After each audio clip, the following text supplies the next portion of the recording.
Kitchen ഡയറീസിൻ്റെ പുതിയ വീഡിയോയിലേക്ക് എല്ലാവർക്കും സ്വാഗതം. ഇന്ന് ഞാൻ തയ്യാറാക്കുന്നത് വളരെ രുചികരമായ ഒരു വെറൈറ്റി സേമിയ പായസത്തിൻ്റെ റെസിപ്പിയാണ്. നിങ്ങൾ എല്ലാവരും ഈ വീഡിയോ മുഴുവനായി കണ്ട ശേഷം ഇഷ്ടമായാൽ ലൈക്ക് ചെയ്യുക, ഷെയർ ചെയ്യുക, സബ്സ്ക്രൈബ് ചെയ്യുക. ഇനി ഇതെങ്ങനെയാണ് ഉണ്ടാക്കുന്നത് നോക്കാം. ഇതിനായി ഒരു പാൻ അടുപ്പിൽ വെച്ച് അതിനകത്തേക്ക് 1.5 ടേബിൾ സ്പൂൺ അളവിൽ നെയ്യ് ചേർത്ത് കൊടുക്കുക. പിന്നീട് ഇതിനകത്തേക്ക് കുറച്ച് കാഷ്യൂ നട്ട്സ് ചേർത്ത് കൊടുക്കുക. കാഷ്യൂ നട്ട്സ് തീ മീഡിയം ഫ്ലെയിമിൽ വെച്ച് നമുക്ക് റോസ്റ്റ് ചെയ്തെടുക്കാം. ഇത് ഏകദേശം ഒന്ന് കളർ മാറി തുടങ്ങുന്ന സമയത്ത് നമുക്ക് ഇതിനകത്തേക്ക് കുറച്ച് റേസിൻസ് കൂടെ ചേർത്ത് കൊടുക്കാം. അതിനുശേഷം ഇത് ഗോൾഡൻ ബ്രൗൺ കളറായി തുടങ്ങുന്ന സമയത്ത് നമുക്കിതൊരു പാത്രത്തിനകത്തേക്ക് മാറ്റി വെക്കാം. പിന്നീട് ഇതിനകത്തേക്ക് നമുക്ക് സേമിയ വറുത്തെടുക്കാം. ഇതിലേക്ക് 1/2 കപ്പ് അളവിൽ സേമിയയാണ് ചേർത്ത് കൊടുത്തിരിക്കുന്നത്. തീ മീഡിയം ടു ലോ ഫ്ലെയിമിൽ വെച്ച് വേണം സേമിയ വറുത്തെടുക്കാൻ. അതുപോലെ തന്നെ തുടരെ ഇടയ്ക്ക് കൊടുത്തുകൊണ്ടേയിരിക്കണം. എങ്കിൽ മാത്രമേ സേമിയയുടെ എല്ലാ ഭാഗവും ഒരുപോലെ റോസ്റ്റായി കിട്ടുകയുള്ളൂ.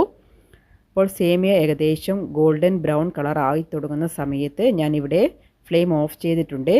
പിന്നീട് ഒരു പാൻ അടുപ്പിൽ വെച്ച് അതിനകത്തേക്ക് 1 ലിറ്റർ അളവിൽ പാൽ ചേർത്ത് കൊടുത്തിട്ടുണ്ട്.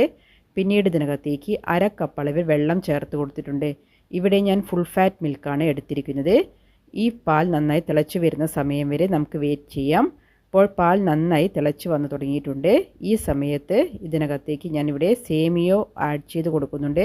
നമ്മൾ റോസ്റ്റ് ചെയ്ത് വെച്ചിരിക്കുന്ന സേമിയ ഇതിനകത്തേക്ക് ഈ സമയത്ത് ചേർത്ത് കൊടുക്കാം. അപ്പോൾ സേമിയ ചേർത്തതിന് ശേഷം ഇത് നന്നായിട്ടൊന്ന് മിക്സ് ചെയ്തെടുക്കണം.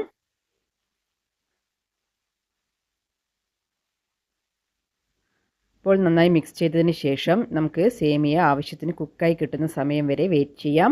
ഇത് ഏകദേശം ഒരു 75% കുക്കായി കിട്ടിയതിന് ശേഷം മാത്രമേ ഇതിനകത്തേക്ക് മധുരം ചേർത്ത് കൊടുക്കാൻ പാടുള്ളൂ. എങ്കിൽ മാത്രമേ സേമിയ നന്നായി പെട്ടെന്ന് കുക്കായി കിട്ടുകയുള്ളൂ. ഇപ്പോൾ സേമിയ ഏകദേശം 75% കുക്കായതിന് ശേഷം പിന്നീട് ഇതിനകത്തേക്ക് ഞാൻ ഇവിടെ പഞ്ചസാര ചേർത്ത് കൊടുക്കുന്നുണ്ട്. ഇവിടെ ഞാൻ 2 ടേബിൾ സ്പൂൺ അളവിൽ പഞ്ചസാരയാണ് ഈ സമയത്ത് ചേർത്ത് കൊടുത്തിരിക്കുന്നത്. അത് കുക്കാവുന്ന സമയം കൊണ്ട് നമുക്ക് ഇതിനകത്തേക്ക് ആവശ്യമുള്ള കാര്യങ്ങൾ തയ്യാറാക്കാം. ഒരു പാൻ അടുപ്പിൽ വെച്ച് ചൂടായതിന് ശേഷം അതിലേക്ക് 3 ടേബിൾ സ്പൂൺ പഞ്ചസാര ചേർത്ത് ഞാനിവിടെ കാരമൽ ചെയ്തെടുക്കുന്നുണ്ട്. 3 ടേബിൾ സ്പൂൺ അളവിലാണ് പഞ്ചസാര ചേർത്തിരിക്കുന്നത്. തീ മീഡിയം ടു ലോ ഫ്ലെയിമിൽ വെച്ച് നമുക്കിത് നന്നായിട്ടൊന്ന് ഗോൾഡൻ ബ്രൗൺ കളർ ആയി തുടങ്ങുന്ന സമയം വരെ വെയിറ്റ് ചെയ്യാം. അപ്പോൾ ഗോൾഡൻ ബ്രൗൺ കളർ ആയതിനു ശേഷം മാത്രമാണ് ഞാനിത് ഒരു തവ വെച്ച് ഇളക്കി കൊടുക്കുന്നുള്ളൂ. അപ്പോൾ ഇത് കൂടുതൽ കളർ മാറുന്ന സമയം വരെ ഒന്നും വെയിറ്റ് ചെയ്യേണ്ട ആവശ്യമില്ല. കാരണം കൂടുതൽ കളർ മാറിക്കഴിഞ്ഞാൽ പായസത്തിൻ്റെ ടേസ്റ്റ് മാറിപ്പോവും. അപ്പോൾ ഈ ഒരു കളർ ആയി തുടങ്ങുന്ന സമയത്ത് ഇതിനകത്തേക്ക് ബാക്കിയുള്ള ഇൻഗ്രീഡിയൻസ് കൂടെ നമുക്ക് ആഡ് ചെയ്ത് കൊടുക്കാവുന്നതാണ്. അപ്പോൾ ഈ സമയത്ത് തീ ലോ ഫ്ലെയിമിലേക്ക് വെച്ചതിന് ശേഷം ഞാൻ ഈ സമയത്ത് ഇതിനകത്തേക്ക് 1 ടേബിൾ സ്പൂൺ അളവിൽ ബട്ടർ ചേർത്ത് കൊടുക്കുന്നുണ്ട്.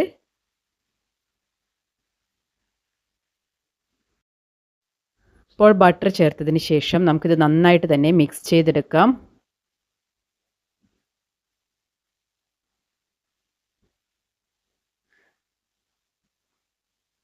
പിന്നീട് ഇതിനകത്തേക്ക് നമുക്ക് മിൽക്ക് മെയ്ഡ് ചേർത്ത് കൊടുക്കണം. ഈ സമയത്ത് ഞാനിവിടെ പാൻ ഒന്ന് ഉയർത്തി പിടിച്ചതിന് ശേഷമാണ് മിൽക്ക് മെയ്ഡ് ചേർത്ത് കൊടുക്കുന്നത്. 1/4 കപ്പ് അളവിലാണ് മിൽക്ക് മെയ്ഡ് ഇതിനകത്തേക്ക് ചേർത്ത് കൊടുത്തിരിക്കുന്നത്.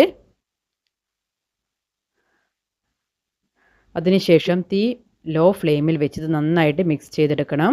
ആ ബട്ടറും കാരമലും അതുപോലെ തന്നെ മിൽക്ക് മെയ്ഡും നന്നായിട്ട് മിക്സായി കിട്ടുന്ന സമയം വരെ നമുക്കിതൊന്ന് നന്നായിട്ട് യോജിപ്പിച്ചെടുക്കാം.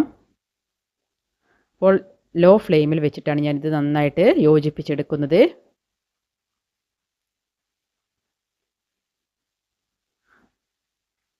ഇപ്പോൾ ഇത് കളർന്ന് ഏകദേശം മാറി തുടങ്ങുന്ന സമയത്ത് ഞാനിത് നേരത്തെ നമ്മൾ കുക്ക് ചെയ്ത് വെച്ചിരിക്കുന്ന സേമിയയിലേക്ക് ചേർത്ത് കൊടുക്കാം.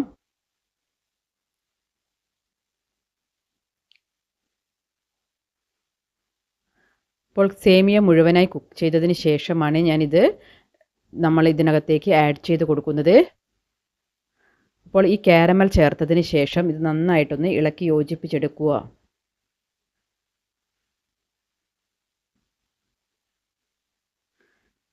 പിന്നെ ഞാൻ നേരത്തെ തന്നെ 1 ടേബിൾ സ്പൂൺ അളവ് പഞ്ചസാര എടുത്ത് അതിനകത്തേക്ക് ഒരു 3 ഏലക്കായും ചേർത്ത് മിക്സിയുടെ ചെറിയ ജാറിൽ ചേർത്ത് നന്നായിട്ടൊന്ന് ഗ്രൈൻഡ് ചെയ്തെടുത്തിരുന്നു.